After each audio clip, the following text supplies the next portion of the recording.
अजित पवार जेव्हा गेले, तेव्हा पूर्ण महाराष्ट्र रडला. अजूनही दुःखात माणसं आहेत आणि काही-काहींना अजूनही असं वाटतंय, की त्यांच्या घरचा माणूस गेला. पण ते मात्र फक्त राजकारणी नेते होते आणि त्यांच्याबद्दल आपल्याला एवढं वाटतंय.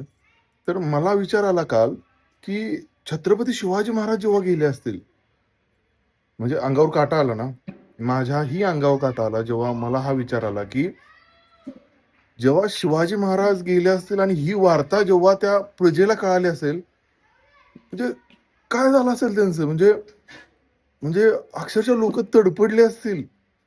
ते तर महाराष्ट्राचे पूर्ण हिंदुस्थानचे राजे होते आणि म्हणजे काय मी अक्षरशः काल एक 5 मिनिटं असा शांत होतो तो विचार करत.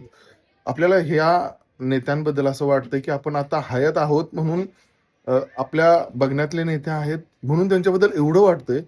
ते तर पूर्ण राजे होते. खरंच म्हणजे कसं झालं असेल त्यावेळी?